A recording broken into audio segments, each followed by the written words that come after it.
It is 2:30 in the morning, March 2nd, 2026. You are awake because your phone would not stop buzzing. You grab it. The screen is a cascade of red numbers and urgent push notifications. Coordinated strikes have hit Iranian military targets. Iran has retaliated. Energy infrastructure across the Gulf is under attack. The Strait of Hormuz, through which roughly 20% of the world's oil flows, is facing disruption. Maybe you have a retirement account. Maybe you have been putting money into an index fund every month for the past decade. Maybe you have some gold in a brokerage account because someone told you gold is what you buy when the world gets unstable. You thought you had done the right things. You thought you had covered yourself. And then you watch every one of those things move in the wrong direction at once. Treasuries sell off. Gold drops. The yen weakens. The Swiss franc? The central bank signals it is ready to intervene against any excessive gains, effectively capping the one thing that might have worked. Every shelter you were told to trust has its doors locked. And here is what most people are not saying out loud, but everyone is feeling in their chest. This is not just a bad week in markets. This is something primal, something that predates financial markets by about 300,000 years. Because when every shelter fails at once, what you are experiencing is the existential dread of an animal caught in a storm with nowhere to hide. And your brain, your beautiful, ancient brain, has absolutely no idea how to process that. This is the Wired Ape, and today we are talking about what happens when the caves disappear. Welcome to the Wired Ape, the show about what it means to be a human animal in a world that moves faster than evolution. I am Sarah. We explore the gap between the brains we have, built over hundreds of thousands of years for a very different kind of life, and the world we actually live in. No jargon, no judgment, just the science of being human, explained in a way that actually makes sense. Today's episode is Mismatch Monday, and the mismatch we are exploring is the extinction of financial safe havens. What happens to the human brain, specifically to the threat response circuits that evolved to keep us alive on the African savanna, when the abstracted shelters of modern finance all fail simultaneously? I want to be honest with you. This one landed for me personally, because the feeling we are talking about today, the specific dread of watching the thing you thought would protect you fail, is not unique to professional investors. Most of us have money somewhere, a retirement account, an emergency fund, something we built slowly and carefully because we were told it was the responsible thing to do. And when those things move in the wrong direction all at once, it does not feel like a financial problem. It feels like the ground is gone. That feeling has a name. It has an evolutionary origin. And understanding it changes everything. To understand why safe haven failure feels so viscerally terrifying, we need to go back to the beginning of us. Imagine a group of about 50 people. You know every single one of them by name, by smell, by the sound of their breathing at night.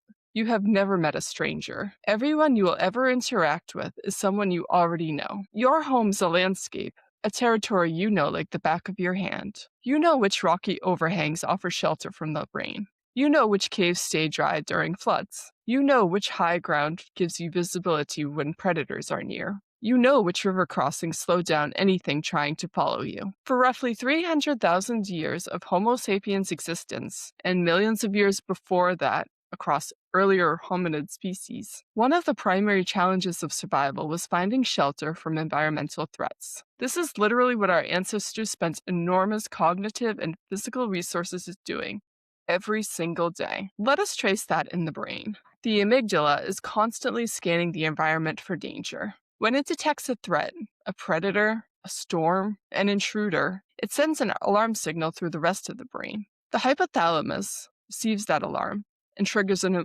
hormonal cascade. Cortisol floods your system. Adrenaline spikes. Your heart rate jumps. Your digestion shuts down. Your entire physiology reorganizes around a single objective: get to safety. There's a research team at Caltech that calls this the survival optimization system, a layered defense architecture that calibrates responses based on threat distance. When a threat is distant, you scan. When it is approaching, you plan an escape route.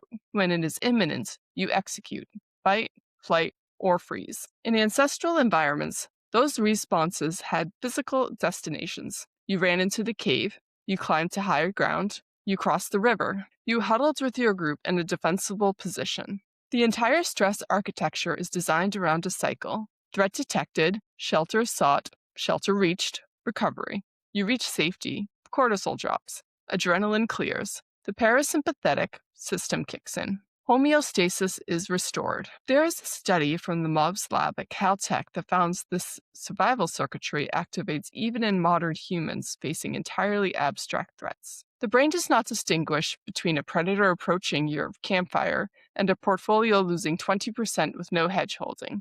The emotional circuitry is identical. And then everything changed, faster than evolution has ever moved before. So, now we have the evolutionary baseline.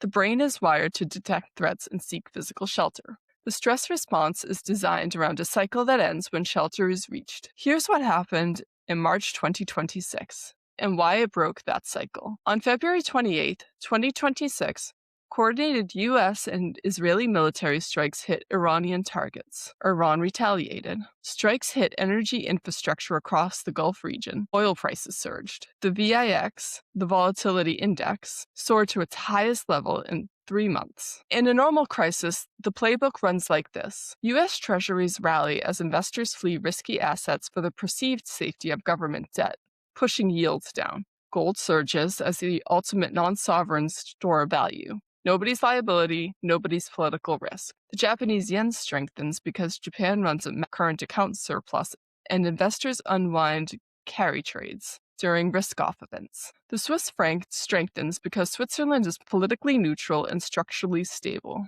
But here's what actually happened. Treasuries sold off. 10-year yields jumped 20 basis points in a week, the biggest spike since the tariff chaos of April 2025.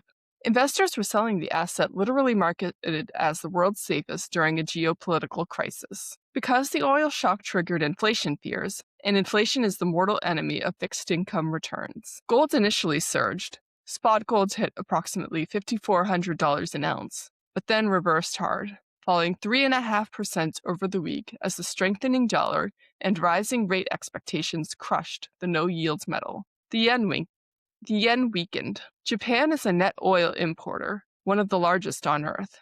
A sustained oil shock torpedoes Japan's trade balance. The yen fell about 1% against the dollar for the week. The Swiss franc did strengthen initially, hitting its highest level against the euro in over 10 years. Then the Swiss National Bank signaled willingness to intervene to cap gains. Even the last functioning safe haven currency had an central bank actively working against it. Every shelter failed at once. Here's what that felt like for the person, not the portfolio. A lot of people describe this week the same way. The feeling was not, I lost money. It was something closer to, I did everything right.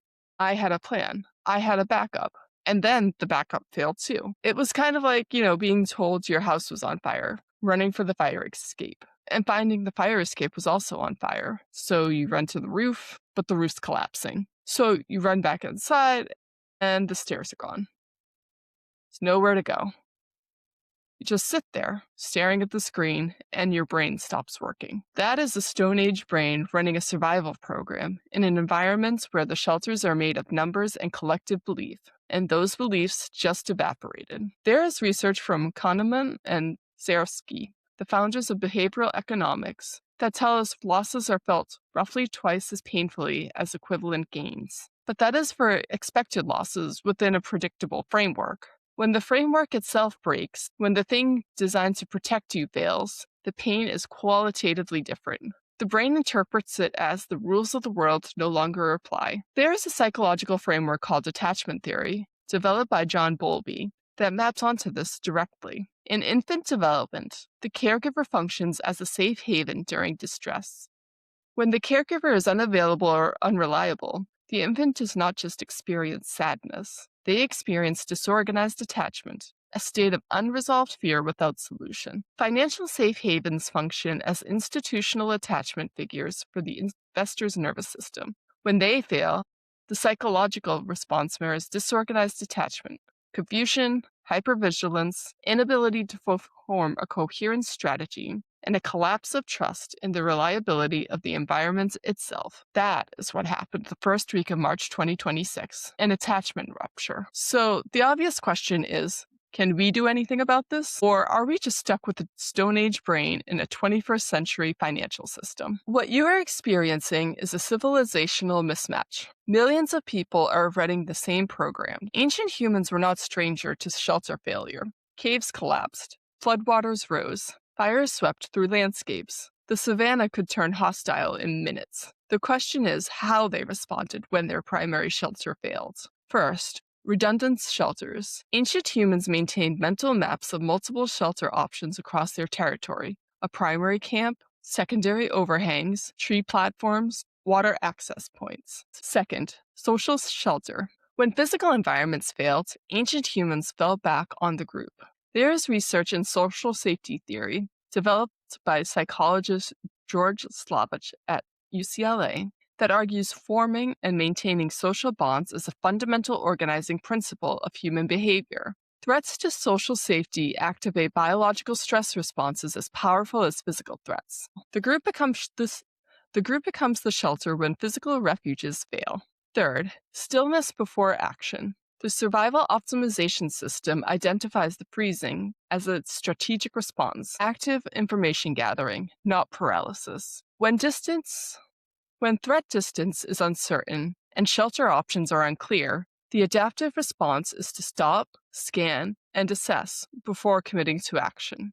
Ancestral humans who panicked and ran toward the first visible shelter often ran into ambush. Those who paused, gathered information, and chose their escape route with deliberation had higher survival rates. Fourth, ritual containment. Across every traditional culture, from Stoic philosophy to Buddhist meditation to indigenous fire ceremonies, humans developed ritual practices for the specific purpose of containing the psychological terror of uncontrollable threat. When the storm is raging and you cannot reach shelter, the ritual becomes the shelter. It provides a cognitive and somatic container for the fear response, preventing the cascading cortisol, adrenaline, panic loop that leads to disorganized behavior.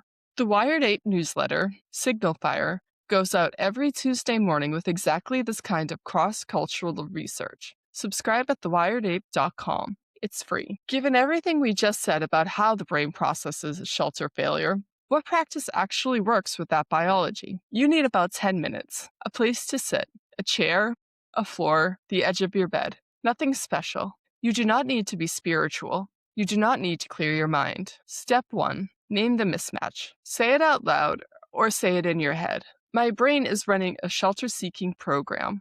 The shelters I was told to trust just failed. This is evolution. Naming the mismatch does something neurologically significant. The prefrontal cortex, the rational planning part of your brain, partially goes offline when the amygdala is in charge. Naming the experience activates the prefrontal cortex and pulls the system back toward balance. Step 2. Anchor in the body. Place one hand on your chest and one hand on your belly. Take 3 slow breaths, in through your nose, out through your mouth, longer on the exhale than the inhale. This activates the parasympathetic nervous system, the neurological counterweight to the flight or fight response. Step 3. Scan for social shelter. Ask yourself, who is in my trusted network? Who can I call who will not panic, who has a different perspective, who reminds me I am not facing this alone? In ancestral environments, the group was the backup shelter. In modern finance, the group is still the backup shelter, but you have to actively choose it instead of defaulting to algorithmic isolation. Step 4. Practice premeditation. The Stoics called this premeditatio malorum, the deliberate contemplation of worst-case scenarios to pre-process the emotional response. Spend 5 minutes sitting with the worst-case scenario to let your nervous system calibrate. Your brain has a finite capacity for fear response. When you pre-process the worst case, you burn off some of that capacity in advance. When the worst actually arrives, you have already metabolized some of it. The neural circuits that process survival threats are shaped by experience. Ritual practice, repeated, deliberate engagement with the mismatch, reshapes those circuits over time. The goal is to keep the prefrontal cortex online so you can make strategic decisions even when your amygdala is screaming that the caves are gone. Fear is adaptive. It kept your ancestors alive. The practice keeps it from cascading into paralysis. The question to sit with this week: where is my social shelter? Who is in my trusted network that I can reach out to when the storm hits? Let us come back to where we started. It is 2:30 in the morning. Your phone is buzzing. The markets are in free fall. Every safe haven has failed. And somewhere, deep in the oldest, most primitive part of your brain, a voice that has not changed in 300,000 years is screaming, shelter. The problem is that the financial system built an elaborate architecture of abstract shelters and told you they were as reliable as caves. They are social constructions that work conditionally, regime dependently, and sometimes not at all. What stays with me from thinking about this is that your ancestors survived worse: floods, fires, predator incursions, ice ages. They did it because they had redundant shelters, social shelters, strategic stillness, and ritual containment. The same toolkit is available to you. You just have to remember it exists. Follow us on Instagram, X, YouTube, and Threads at the Wired Ape. And if today's episode made you see something about your own behavior differently, that is the whole point. That recognition is where change begins. I am Sarah. This is the Wired Ape. Invest in your humanity.